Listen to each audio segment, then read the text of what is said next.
चलिए देखिए, एक सवाल है। जैसे कोई भी संख्या होती है, जैसे एक फार्मूला है, ठीक है। मान लीजिए a के पावर 0 है, इसका वैल्यू हमेशा 1 होती है। जैसे 10 के पावर अगर 0 कर दिया जाए, इसका वैल्यू क्या होगा?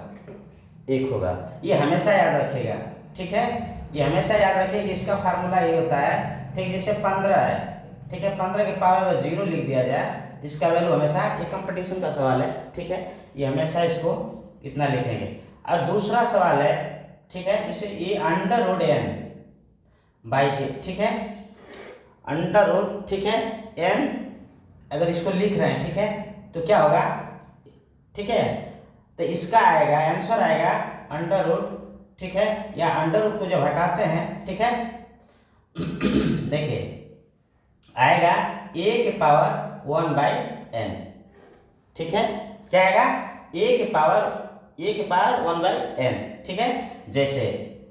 जैसे मान के चले, खाली जैसे हमने लिख दिया अंडर रूट 3, एक शॉर्ट एग्जाम्पल देखिए, ठीक है। तो यहाँ हमेशा क्या छुपा होता है? 2 छुपा होता है, ठीक है। जब 2 छुपा होता है तो इसको लिख सकते हैं कि अंडर रूट, ठीक है, या ब्रैकेट में 3 1/2, ठीक है। अगर यहाँ 3 लिख दिया जाए तो इसको इस तरह से लिखेंगे, ठीक है, ब्रैकेट में 1/3, ठीक है। और इसी तरह से जो भी सवाल बनेंगे, ठीक है, जो भी सवाल बनेंगे उसको आप निकालते चले जाएंगे। जैसे एक और देख लीजिए, जिससे ये अंडर रूट, यहाँ हमने लिखा 4 और 3/5, ठीक है, 3/5। इसको क्या लिख सकते हैं? इसको क्या लिखेंगे? ठीक है, इसको यही लिखेंगे ब्रैकेट 3, ठीक है, 3, ठीक है, और लिखेंगे 5/4। क्या लिखेंगे? 5/4। इसका मतलब आप हमेशा याद रखिए, ठीक है। जब 5/4 लिखेंगे, जब इसको ब्रैकेट में करेंगे, ठीक है, ब्रैकेट में करेंगे, ठीक है, तो इस तरह से हो जाएगा कि अंडर रूट 4 और 3 के पावर 5। इसको आप क्वेश्चन सॉल्व करते हैं, ठीक है। तो जिस यहाँ 4 है तो यहाँ लिखेंगे कि 3 × 3 × 3 × 3 × 3, 5 बार लिखेंगे ना, ठीक है। तो ये 4 है तो 4 का पेयर बनाएंगे, ठीक है। तो इसमें से एक अब बाहर निकल जाएगा, मतलब ये आ जाएगा 3, ठीक है, और यहाँ हो जाएगा 4 और यहाँ हो जाएगा ये 3 बचा है, ये लिख देंगे। ये आपका क्या हो जाएगा? आंसर हो जाएगा।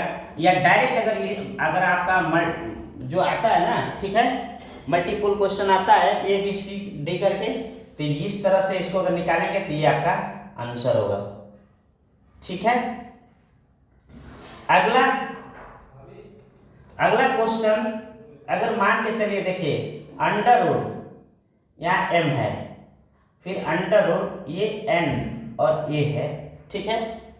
तो इसका फार्मूला अगर ये है तो इसका क्या बनेगा? इसका फार्मूला बनेगा m × n, ठीक है, ये अंडर रूट a, ठीक है। अब इसका एग्जांपल देख लीजिए, जिससे हमने लिख दिया 3 अंडर रूट, फिर लिख दिया a अंडर रूट, क्या हमने लिख दिया 5, ठीक है। अब इसको आपको सॉल्व करना है। ये आपको साइलेंट दिख रहा है, यहाँ कुछ दिख रहा है? कुछ नहीं है, मतलब इसको बहुत पहले हमने बताया था कि जब अंडर रूट के जब यहाँ कुछ नहीं होता है तो यहाँ 2 मान लिया जाता है, ठीक है, 2 मान लिया जाता है। तब इसको आप क्या लिख सकते हैं? यानी 3 a अंडर रूट, फिर इसको ऐसे लिख सकते हैं कि 2 अंडर रूट ये 5, ठीक है, या 2 लिख सकते हैं, ठीक है। और जब ये 2 हो गया तो इसका लिख सकते हैं कि 3 × 2, ठीक है, ये अंडर रूट 5, मतलब ऐसे लिख सकते हैं कि अंडर रूट 6 और ये, ठीक है। इसको अगर ब्रैकेट में लिखना चाहते हैं इसी को, ठीक है, तो लिख देते हैं 5 1/6। ये आपका क्या हो जाएगा? ये आपने सरल कर दिया, ठीक है। ये भी आप समझ पाए होंगे, ठीक है। इसी तरह से अगर ये क्वेश्चन आ जाए आपके मन में, ठीक है, कि ये 2 के पावर 2, 2 के पावर 2, 2 के पावर 2, ठीक है, अगर ये है तो इसको कैसे करेंगे? ठीक है, क्वेश्चन तो बनेगा। तो इसका सब आपस में मल्टीप्लाई कर लेंगे या एक स्क्वायर हो जाएगा। ठीक है, जब आपस में मल्टीप्लाई करेंगे आएगा 2, इसके बाद 2 इंटू 2 इंटू 2 हो जाएगा, मतलब ठीक है 2 के पावर कितना 8, 2 के पावर 8, मतलब अब इसको 8 बार लिखेंगे। आया समझ में? ठीक है, तो इस तरह से भी आप क्वेश्चन को आप लगा सकते हैं। ठीक है,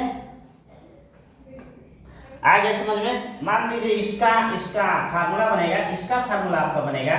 ठीक है, जैसे e के पावर m, m के पावर n, n के पावर ठीक है p, मान लीजिए कुछ भी है। ठीक है p, तो इसका बन जाएगा e के power m into n into p, ये आपका फार्मूला है।